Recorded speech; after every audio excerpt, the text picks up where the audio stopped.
و ڕێز بووەوە بینەرانی خۆشەویستی تەلەڤیزیۆنی کۆمەڵە. بە یارمەتی ئەوڕانی هاوکارم لە خزمەتێوە عەزیزداین بۆ پێشکەشکردنی گەشتی هەواڵەکانی سەر لە بەیانی ئەمڕۆی دووشەممە. سەرەتا سەردێڕی گرنگترین هەواڵەکان. چالاکی لە یانگرانی کۆمەڵە و حیزبی کۆمۆنیستی ئێران بە بۆنەی ڕۆژی جیهانی کرێکار. پشتیوانی کچانی شاری سنە لە تومات ساڵحی. داخستنی خانووی ئەمنی ژنانی ورمێ لەلایەن بێهزیستی. کۆمارکردنی زۆرترین ئاماری بێکاری ئێران لە پارێزگای کرماشان. کۆبوونەوەی خانەنشینکراوانی تەئمینی اجتماعی لە چەند شار و ناڕەزایەتی کرێکارانی شاغڵ لە کارخانەی کاغەزسازی پارس لە شوش.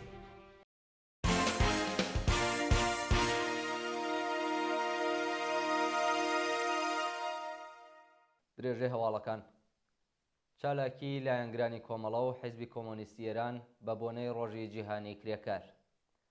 بەپێی هەواڵی گەیشتوو ڕۆژی هەینی 7 گوڵانی 1403 هەتاوی کۆمەڵێک لە لایەنگرانی کۆمەڵە و حیزبی کۆمۆنیستی ئێران لە شاری بانە بە بۆنەی 1 مەی ڕۆژی جیهانی کرێکار مەراسمێکی شکۆداریان بەڕێوەبرد. مەراسمەکە سەرەتا بە سرودی ئینتەرناسیۆناڵ دەستی پێکرد و پاش دەقیقەیەک بێدەنگی بۆ ڕێزگرتن لە یادی هەموو گیانبەختکردوانی ڕێگای ئازادی و سۆسیالیزم ڕاگیرە. بە دوایدا یەکێک لە بەشداربوانی مەراسمەکە سەبارەت بە مێژووی ڕۆژی جیهانی کرێکار و دۆخی خراپی کرێکاران لە ئێران و جیهان قسە و باسی کرد و پاش بڵاوبوونەوەی میوە و شیرینی ڕێوڕەسمەکە کۆتایی پێهات. لە هەواڵێکی دیکەدا ئەندامانی ئەنجومەنی سنفی کرێکاران و وەستاکارانی ساختمانی کامیاران بە بۆنەی ڕۆژی جیهانی کرێکار بە نێرێکیان لە یەکێک لە شەقامەکانی ئەو شارە هەڵواسی و هاتنی ئەو ڕۆژەیان لە هەموو کرێکارانی کوردستان و ئێران پیرۆزبایی کرد. پشتیوانی کچانی شاری سنە لە تومات ساڵحی. بەپێی هەواڵی گەیشتوو ڕۆژی یەکشەممە 9 گوڵانی 1403 کۆمەڵێک لە کچانی ئازادیخوازی شاری سنە بە مەبەستی پشتیوانیکردن لە تومات ساڵحی و ڕەزا ڕەسایی دوو بەندکراوی مەحکوم بە ئیعدام چالاکیان ئەنجامدا. بەپێی ئەو ڕاپۆرتە ژمارەیەک لە کچانی ئازادیخواز و بەرابەری تەڵەبی سنە بە بڵاوکردنەوەی وێنەی تومات ساڵحی ڕەزا ڕەسایی و گیانبەختکردوانی شۆڕشی ژینا لە نێو شەقام و گەڕەکەکانی شار پشتیوانی خۆیان لە هەموو بەندکراوانی سیاسی دەربڕێ و دژایەتی خۆیان لەگەڵ سزای ئیعدام نیشاندا. داخستنی خانووی ئەمنی ژنانی ورمێ لەلایەن بێهزیستی. ڕۆژی یەکشەممە 9 گوڵان ژمارەیەک لە هێزەکانی سەر بە ئیدارەی بێهزیستی ورمێ هێرشیان کردە سەر خانووی ئەمنی ژنانی بێسەرپەرشتی مێهر شامس ئافەرید و وێڕای چۆڵکردنی ساختمانەکە دەرگاکەیان داخست. بەپێی زانیاریەکان هێزەکانی حراسەتی بێهزیستی ورمێ چالاکیەکانی فاتمە باباخانی بەڕێوەبەری ئەو ناوەندەیان کردوتە بیانوو بۆ داخستنی. فاتمە باباخانی یاساناس و سەرپەرشتی ئەو خانەی ئەمنا ڕۆژی شەممە ڕێگری لە داخرانی ئەو ناوەندە کردبوو، بەڵام ڕۆژی یەکشەممە حراسەتی بێهزیستی لەسەر بڕیارێکی ناڕوونی قەزایی ئەو خانووە کە شوێنی پەناگرتنی ژنانی بێسەرپەرشت و بەد سەرپەرشت بووە داخستووە. خانووی ئەمنی مێهر شامس ئافەرید لە ساڵی 99 هەتاوی مۆڵەتی کاری وەرگرتووە و لە ساڵی 1400ەوە تا بە ئەمڕۆ ژنانی قوربانی توندوتیژی خێزانی لە ئامێز گرتووە. بە وتەی چالاکانی مەدەنی ورمێ ئەو ناوەندە مانگانە خزمەتگوزاری پێشکەش بە 50 ژن کردووە. تۆمارکردنی زۆرترین ئاماری بێکاری ئێران لە پارێزگای کرماشان. بەپێی نوێترین ئاماری بڵاوکراوە سەبارەت بە نرخی بێکاری لە زستانی 1402 هەتاویدا لەلایەن ناوەندی ئاماری ئێران زۆرترین نرخی بێکاری لەو ماوەیە لەلایەن پارێزگای کرماشانەوە تۆمارکراوە. نرخی بێکاری لە کرماشان زیاتر لە 7.5% و ئەوە بە واتایەوەیە کە لە هەر 10 کەسی بێکار تەنیا 2 کەسیان دەتوانن دابمەزرێن. بەپێی راپۆرتی ڕۆژنامەی ئەعتماد بە دوای کرماشان پارێزگاکانی کوردستان، ئەردەبیل، لۆڕستان، خۆزستان، بەلوچستان، گوڵستان، خوراسانی شوماڵی، هۆرمزگان و کرمان بە نرخی بێکاری زیاتر لە 10% لەو ڕیزبەندیەدا جێیان گرتووە. شانی باسەکە و ڕۆژنامەیە پێشتر راپۆرتێکی لەسەر چوونە سەرەوەی 10% ڕێژەی هەژاری لە کۆمەڵگا و ئیزافەبوونی 8 ملیۆن کەسی دیکە بە ئاماری هەژارانی ئێرانی بڵاو کردبووە. برینداربوونی 14 کەس بەهۆی ڕووداوی هاتوچۆ لە جادەی سنە بۆ سەقەس. ڕۆژی شەممە 8 گوڵان 14 سەرنشینی مینیبوسێک لە جادەی سنە بۆ سەقەس بەهۆی وەرگەڕانی ئۆتۆمبیلەکە بریندار بوون. بە پێی راپۆرتەکان مینیبوسێک کە لە هەمەدانەوە بۆ بانە بەڕێکەوتووە و کاتژمێر 12:30 نیوەڕۆی شەممە لە ملەی کەریماوە بەهۆی خێرایی زۆرەوە وەرگەڕاوە و بەهۆیەوە 14 کەس بە سەختی بریندار و ڕەوانەی ناوەندە دەرمانیەکان کراوە. کۆبوونەوەی خانەنشینکراوانی تامینی اجتماعی لە چەند شاری ئێران. ڕۆژی یەکشەممە 9 گوڵان خانەنشینکراوانی تامینی اجتماعی لە شارەکانی تاران، ئاهواز، ئەراک و شوش دژ بە دۆخی خراپی مەعیشەتی کۆبوونەوە.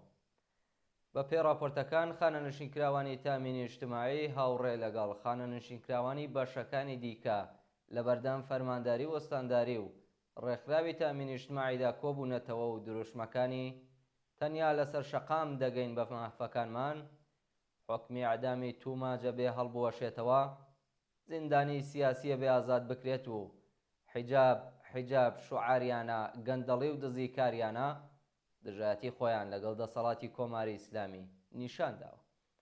خانەنشینکراوان خوازیاری چوونە سەرەوەی ئاستی هەقدەست و مەزایە بەکردەوە دەرهاتنی گەڵاڵەی هاوسانسازی و دابینکردنی بیمەی دەرمانی کارامە بوون. ناڕەزایەتی کرێکارانی شاغڵ لە کارخانەی کاغەزسازی پارس لە شوش. ڕۆژی یەکشەممە 9 گوڵان کرێکارانی شاغڵ لە کارخانەی کاغەزسازی پارسی شوش بۆ نوهەمین ڕۆژی بەردەوام دژ بە جێبەجێ نەکرانی داخوازیەکانیان کۆبوونەتەوە. هەرچەند ڕۆژ بە دوای 3 ڕۆژ مانگرتن و کۆبوونەوە بەڕێوەبەرانی کارخانە ناچار بوون 100 کرێکاری دەرکرا و بگەڕێنەوە سەرکارەکانیان، بەڵام کرێکارانی کارخانەی کاغەزسازی پارس بە مەبەستی گەیشتن بە داخوازیەکانی دیکەیان درێژەیان بە کۆبوونەوەکە داوە. ڕۆژی یەکشەممە خانەنشینکراوانی تامینی اجتماعی شوش پەیوەست بە کۆبوونەوەی کرێکارانی پارس بوون و پێکەوە دژ بە کۆماری ئیسلامی دروشمیان بەرز کردەوە. کۆبوونەوەی خانەنشینکراوانی فولاد لە ئیسفەهان. خانەنشینکراوانی فولاد لە شاری ئیسفەهان ڕۆژی یەکشەممە 9 گوڵان بۆ جارێکی دیکە لە ئاست دۆخی خراپی مەعیشەتی کۆبوونەوە. خانەنشینکراوانی فولادی ئیسفەهان خوازیاری چوونە سەرەوەی ئاستی هەقدەست و مەزایە، هاوسانسازی هەقدەست، هەڵوەشاندنەوەی بڕیاری دەوڵەت بۆ تێکەڵکردنی سندوقەکانی خانەنشینی، دابینکردنی بیمەی دەرمانی و چاکسازی لە بواری ژیان و مەعیشەتیان بوو. ناڕەزایەتی خەڵکی سەمیرۆم لە ئاست گواستنەوەی پرۆژەیاوی ئەو شارە. ڕۆژی یەکشەممە 9 گوڵان خەڵکی شارستانی سەمیرۆم لە کۆبوونەوەیەکدا دژایەتی خۆیان لەگەڵ پرۆژەی گواستنەوەی ئاوی ئەو شارە بۆ ئیسفەهان نیشاندا. بە پێی ویدیۆیانەی لە تۆڕە کۆمەڵایەتیەکان بڵاوکراوەتەوە، هێزە سەرکوتگەرەکانی ڕەژیم خەڵکی ناڕازیان بە ماتۆڕگەمارۆ داوە، بەڵام ژنانی بوێری سەمیرۆم ئازایانە لە بەردەمیاندا دروشمی دژە حکوومەتیان بەرز کردوێتەوە. بڵاوکردنی تراک بۆ پشتیوانی لە دینا قاڵیباف لە زانکۆی بەهەشتی. ڕۆژی یەکشەممە 9 گوڵان خوێندکارانی زانکۆی بەهەشتی بە مەبەستی پشتیوانی لە دینا قاڵیباف و هەموو ژنانی ئازادیخوازی ئێران تراکتیان بڵاو کردەوە. دینا قاڵیباف ڕۆژنامەوانی دژبەری حیجابی ئیجباری ڕۆژەی سێشەممە 28 خاکە لێوەی ئەمساڵ پاش لە قاودانی ئازاروەزیەتی جنسی هێزەکانی ڕەژیم لەلایەن ناوەندە ئەمنیەتیەکانەوە دەست بەسەر کرا. ئەو بەندکراوە ئازادیخوازە ڕۆژی دووشەممە 3 گوڵان لە حاڵێکدا نامەی ئازادی هاتبوو بۆ جارێکی دیکە بە بیانۆی واژۆنەکردنی بەڵێننامە لەلایەن هێزەکانی حکوومەتەوە دەست بەسەر و بۆ بەندی ژنانی زیندانی ئەڤین گوازرایەوە. بانگەوازی شۆڕای هاوەهەنگی ڕێکخراوە سنفیەکانی فەرهەنگیانی ئێران بۆ کۆبوونەوە. ڕۆژی یەکشەممە 9 گوڵان شۆڕای هاوەهەنگی ڕێکخراوە سنفیەکانی فەرهەنگیانی ئێران لە بانگەوازێکدا داوای لە هەموو هاوکارانی فەرهەنگی کرد کاتژمێر 10 بەیانی ڕۆژی پێنجشەممە 13 گوڵان لە بەردەم وەزارەتی پەروەردە لە تاران و ئامۆزش و پەروەرشی ئۆستانەکانیان کۆ ببنەوە. لە بەشێکی ڕاگەاندنی شۆڕای هاواهەنگی ڕێکخراوە سنفیەکانی فەرەنگیان ئێراندا هاتووە کە سیستەمی پەروەردە ئێران ساڵانێکە تووشی قەیران بووە. دابەزینی کوالیتی پەروەردە، دوورکەوتنەوەی سەدان هەزار قوتابی لە خوێندن، بێهیوایی قوتابیان، کاڵایکردنی ئامۆزش و نظامی چینایەتی پەروەردە، بێئیعتیباری زانیاری، دەستدرێژی بۆ سەر حەقدەستی معلمان، داخرانی یاسا و عەقڵانیەت و هەتادی تەنیا بەشێک لەو کێشە و گرفتانەیە کە سیستەمی پەروەردەی ئێران تووشی بووە. لەو بارودۆخە هەستیارەدا ئێمە وەکو ئەندامانی دڵسۆزی نظامی پەروەردە کە دەغدەغەی نەوەکانی داهاتوومان هەیە ئەبێ یەک ڕێز و یەکگرت و ڕۆژی پێنجشەممە بۆ گۆڕانی ئەو دۆخە هەنگاو بنین.